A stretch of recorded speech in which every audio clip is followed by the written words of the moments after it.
بسم اللہ الرحمن الرحیم، السلام علیکم۔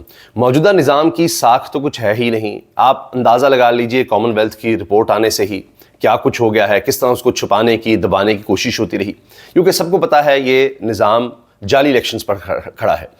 اب اسی وجہ سے یہ جو اپنی ساکھ بنانے کا چکر ہے کہ اور زیادہ ایکسپوز نہ ہو جائیں، اور زیادہ نظر آ جائے کہ یہاں تو کوئی پارلیمنٹ نظام نہیں ہے، کچھ بھی نہیں ہے، اپوزیشن نام کی کوئی چیز نہیں ہے۔ 2/3 اکثریت کس طرح سے دلوائی گئی، جن کی 17 سیٹیں بھی نہیں تھیں ان کو کس طرح سے سیٹیں دلوائی گئی، آئین کتنی دفعہ توڑا گیا، وقت پر الیکشنز نہیں کروائے گئے، 2 صوبوں میں آئین کے مطابق الیکشنز ہونے چاہیے تھے، اسمبلیاں تحلیل ہو گئی تھیں، نہیں کروائے گئے۔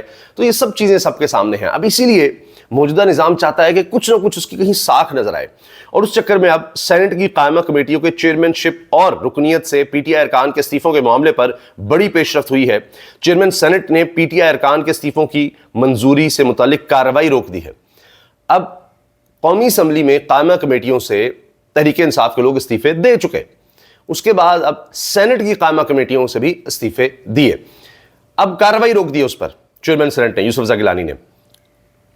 اب قائمہ کمیٹیاں ہوتی ہیں کہ کوئی بھی قانون پاس ہونا ہے اس کے لیے قائمہ کمیٹی بنی ہوتی ہے جس میں تمام پارٹیز کی نمائندگی ہوتی ہے، قانون و انصاف کی ہوگی، دفاع کی ہوگی، معیشت کے حوالے سے ہوگی، اس طرح دیگر کمیٹیاں بنی ہوتی ہیں کہ جہاں پر ڈسکشن پہلے ہو جانی ہے تاکہ جتنی بھی پارٹیاں ہیں مین بحث و مباحثہ وہاں پر ہو چکا ہو، تاکہ پارلیمنٹ کا وقت بچ سکے کہ ہر شخص اپنی اپنی تجاویز وہاں پر دے چکا ہو۔ پھر اگر کوئی بات رہ جاتی ہے کسی پارٹی کی تو وہ پھر فردر ڈسکشن میں آگے آ سکتی ہے اسمبلی میں، ورنہ یہ کہ اسمبلی کا ٹائم بہت زیادہ لگے گا کہ کیا ہونا چاہیے کیا نہیں ہونا چاہیے، اس کو پوری قانون کو، ریکمنڈیشنز کو، یا کسی کی کوئی قانون کی درخواست ہے اس سب کو وہاں پر دیکھا جائے کیا ہونا ہے، اور دیگر چیزوں کو بھی۔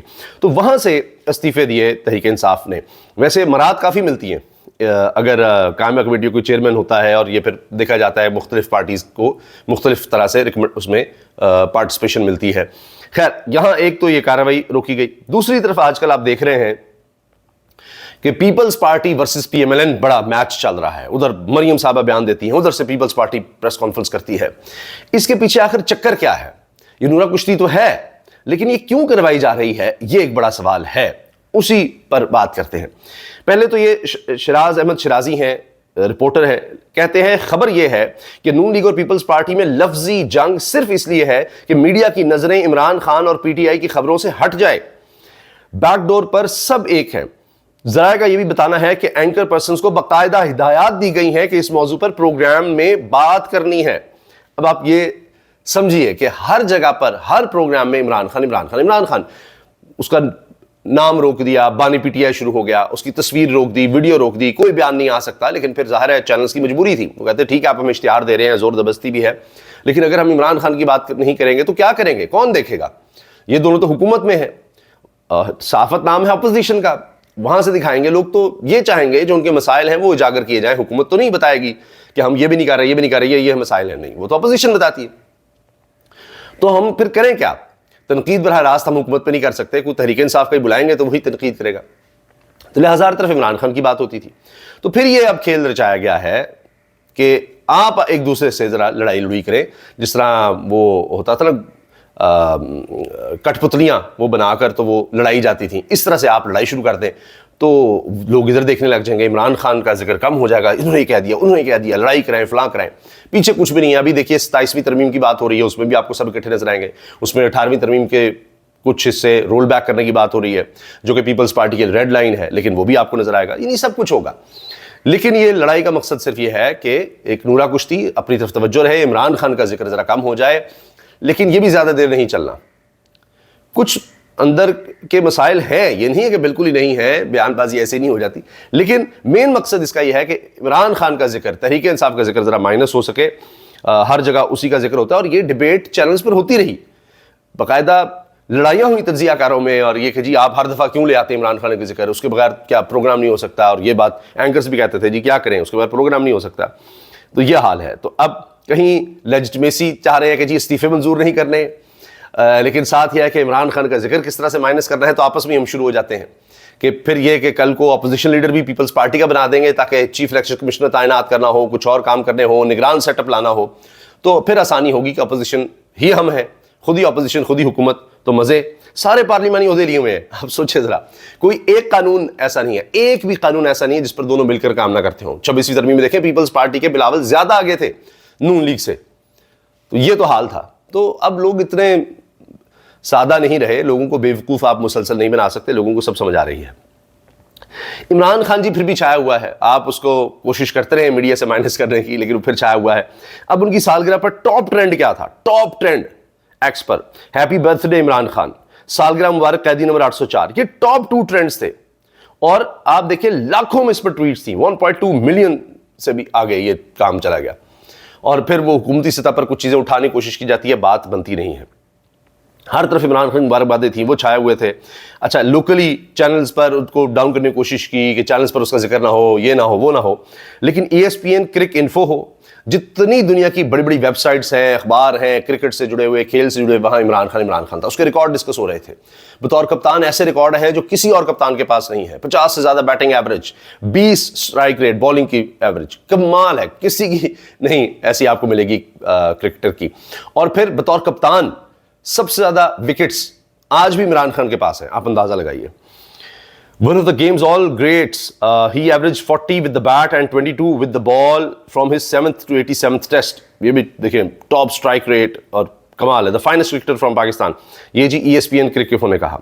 اسی طرح یہ دیکھیے 2023 کو تو کرکٹ بورڈ نے, پاکستان کرکٹ بورڈ نے عمران خان کے ریکارڈ بتا دیے تھے, لیکن رجیم چینج کے بعد سے اب عمران خان ڈسکس نہیں ہو رہا. یہ 2023 کی لوگ شیئر کریں کہ اچھا تب PCB نے کر دیا تھا کہ 3807 رنز, 362 وکٹیں 88 ٹیسٹ میں, 3709 رنز, 182 وکٹیں 175 ODIs میں, اور 1992 کے وننگ کیپٹن ورلڈ کپ کے. اور اس کے بعد ہم کبھی ون ڈے کا ورلڈ کپ نہیں جیت سکے انفارچونیٹلی. یہ جناب چیزیں ہیں جو عمران خان کے حوالے سے ڈسکس ہوئیں. تو اس کا مطلب ہے کہ کرکٹ اس لیے بیچ میں آ گیا کہ پالیٹکس تو ہو ہی رہی ہوتی ہے. پھر اس کے بعد شوکت خانم کا بھی ذکر ہوا کہ عمران خان نے وہ کام کیے ہیں جو پاکستان کی تاریخ میں کوئی ایک شخص اس طرح سے نہیں کر سکا, اتنا کچھ اچیو نہیں کر سکا. کہ 70 کی دہائی سے لے کر 50 سال سے زیادہ ہو گئے, وہ ہر جنریشن میں جانا جاتا ہے, ہر جنریشن میں آپ کو مل جائے گا کہ اس کو ہیرو سمجھا جاتا ہے. 70, پھر 80 کی دہائی, 90, 2000 کے بعد پھر پالیٹکس میں آ جانا, بلکہ 90 کی دہائی میں پالیٹکس میں آ جانا. شوکت خانم ہاسپٹل, نمن یونیورسٹی. تو اب بھی پاکستان میں سب سے مشہور شخصیت اگر کہیں گے تو عمران خان ہے. یہ سب باتیں پھر ڈسکس کی جاتی ہیں. اچھا مطیع اللہ جان صاحب کہتے ہیں کہ جی مریم نواز نے سوڈو نیشنلزم شروع کیا ہے. نواز شریف اور ان کا پورا خاندان کشمیری ہیں, بٹ فیملی ہے, لیکن اب وہ پنجابی بننے کی کوشش کر رہے ہیں. مریم نواز کشمیرین بننے کی بجائے پنجابن بن کر سامنے آ رہی ہیں. اور یہ بات درست ہے, وہ جب کشمیر گئی تھی کہتے ہیں آپ کو پتہ نہیں میں کشمیری ہوں, لیکن اب وہ پنجابی بن رہی ہیں. تو ہر طرف سے یہ سارا کچھ چل رہا ہے. ایک خطرناک کھیل جو بھارت شروع کرنا چاہ رہا ہے, اس پر تجزیہ کار بات کر رہے ہیں. اور air marshal retired Arshad Malik نے کہا ہے کہ بھارت کی جانب سے کسی بھی وقت فالس فلیگ آپریشن ہو سکتے ہیں جس کا سارا ملبہ پاکستان پر ڈالا جائے گا. فیصل وڑائچ بہت مشہور و معروف, آپ جانتے ہیں, یوٹیوب پر دیکھو سنو جانو کتنا زبردست انہوں نے کام کیا ہے ہسٹری اور کرنٹ افیئرس پہ. انڈیا ایک اور ایڈونچر کرنے جا رہا ہے. لگتا ہے اس بار وہ کوشش کرے گا کہ کچھ ایسا کرے جس میں اسے عالمی سیاسی حمایت ملے یا نہ ملے, مگر ملٹری کامیابی ضرور مل جائے. یعنی ہمارے کچھ طیارے تباہ کر کے کلیجہ ٹھنڈا کر سکے. عین ممکن ہے سیاچن جیسا کوئی محاذ کھولنے اور کسی چوٹی پر قبضے کی کوشش کرے. تو ہمیں ہوشیار رہنا ہے, خبردار رہنا ہے, اس پر نظر رکھنی ہوگی. ندیم افضل چاند صاحب کہتے ہیں سیلاب متاثرین کی مدد کی بجائے روزانہ کروڑوں روپیہ مریم صفدر کے جلسوں پر لگایا جا رہا ہے. جلسوں کے لیے 1 ارب روپیہ رکھا گیا ہے جس میں کھانا بھی شامل ہے. ندیم افضل چاند کو ڈرایا بھی ہے عظمہ صاحبہ نے کہ پیکا لگ جائے گا. ندیم افضل چاند کہتے ہیں جی میں ڈاکومنٹس کے ساتھ ثابت کر سکتا ہوں. 1 ارب روپیہ رکھا گیا ہے. اور مقامی صحافی نے تو کہا کہ چکوال میں ہی 4-5 کروڑ روپیہ لگ گیا تھا ایک اس میں جلسے میں. یہ دیکھیے کرک وک بھی کہہ رہا ہے کہ جی ایکسٹرا آرڈنری عمران خان کے ریکارڈز ہیں. اسی طرح رضوان گل جی لکھتے ہیں ابھی ٹی وی دیکھا تو خبروں میں صرف مریم نواز ہیں, اشتہاروں میں بھی مریم نواز ہیں, ٹی وی چینلز کے مزے لگے ہوئے ہیں. ویسے اتنا پیسہ خرچ کر کے مریم نواز مقبول ہو جائیں گی, یہ سوال ہے. آپ اس کا ضرور جواب دیجیے گا, آپ کو کیا لگتا ہے. یہ دیکھیے جی ہر طرف یہی کہ 187 وکٹیں عمران خان نے لی بطور کپتان, ٹیسٹ کپتان. اس کے بعد پیٹ کمنز ہیں آسٹریلیا کے موجودہ ٹیسٹ کیپٹن, 145. پھر رچی بینارڈ تھے 138, انہوں نے بطور کپتان وکٹیں لی تھیں. Pakistan becomes number 1 country in people living their home land. جو لوگ اپنا ملک چھوڑ کر جا رہے ہیں ان میں پاکستانیوں کی تعداد سب سے زیادہ ہے, سب سے آگے چلے گئے ہیں. بڑی خطرناک صورتحال ہے. 7 نومبر کوئٹہ میں مرکزی جلسہ ہوگا. پاکستان بھر سے جلسے ہونے چاہیے. اور اس پر جی اعلان کر دیا صوبائی صدر PTI بلوچستان داؤد شاہ کاکڑ نے پریس کانفرنس کی ہے کہ جی اب ہم 7 نومبر کو کوئٹہ میں جلسہ کرنے جا رہے ہیں، جس طرح ابھی پشاور میں ہوا ہے، اب کوئٹہ کی باری ہے جی۔ ڈار اور احسن اقبال جہاں ہوں وہاں ڈیٹا فج کا الزام ضرور آئے گا۔ یہ جو اب آئی ایم ایف نے چوری پکڑی ہے 11 ارب ڈالر کی، یعنی فجنگ کے پیچھے کیا ہے اعداد و شمار، تو اس پر اب یہ کہا جا رہا ہے کہ مسئلہ اسحاق ڈار اور اس پر جو بطور پی ایم ایل این ہے یہ مسئلہ ہے، صرف اسحاق ڈار کا نہیں، ان میں سرشت میں ہی دھوکہ دہی ہے، غلط بیانی ہے، فراڈ ہے۔ اسحاق ڈار نون لیگ اس سے قبل بھی کئی بار جال سازی کر چکے، جس وجہ سے پاکستان کو $25 ملین جرمانہ بھی دینا پڑا تھا کہ آپ نے جھوٹ کیوں بولا ہے، اور اس کے ڈاکومنٹس یعنی اس کا ایویڈنس بھی ساتھ عبید بھٹی نے لگایا ہے۔ دیوار سے مریم نواز کی تصویر ہٹانے پر شہری کے خلاف گجرانوالہ پولیس نے چوری کا مقدمہ درج کر لیا۔ تصویر کی مالیت 8,000 تھی، ایف آئی آر درج کر لی ہے۔ یعنی مریم نواز صاحبہ کی مشہوری کے لیے سرکاری خرچ ہو رہا ہے، وہاں سے اگر کوئی تصویر ہٹا دے اس پہ ایف آئی آر ہو رہی ہے، الٹا عمران خان کی بات اگر کرے گا تو اس پر بھی ایف آئی آر ہوگی۔ اب دیکھیے تضاد کتنا ہے کہ مریم صاحبہ کی مشہوری کرنی ہے، عمران خان کو دبانا ہے، گرفتاریاں دونوں طرف ہوں گی۔ اگر مشہوری کے کوئی خلاف جاتا ہے اس کی گرفتار مریم کے لیے، اور عمران خان کی سالگرہ منانے کے جرم میں 7 پی ٹی آئی کارکن گرفتار کر لیے گئے ہیں۔ یہ دنیا نیوز کی خبر ہے، آپ اندازہ لگائیے یہ ہو رہا ہے۔ تو پھر آپ مجھے بتائیں کہ اس طرح سے کیا مریم نواز صاحبہ مشہوری حاصل کر لیں گی؟ آپ کو کیا لگتا ہے؟ کیا یہ طریقے ایف آئی آر کرنا، سرکاری خرچ پر 1 کروڑ روپیہ جو ندیم افضل چند صاحب کہہ رہے ہیں وہ رکھ لینا، اور کروڑوں روپیہ ہر جلسے پہ لگانا، کیا اس طرح سے مریم نواز صاحبہ مقبول ہو جائیں گی لوگوں کو گرفتار کروا کر؟ کیا کہتے ہیں آپ؟ اجازت دیجیے، اللہ حافظ۔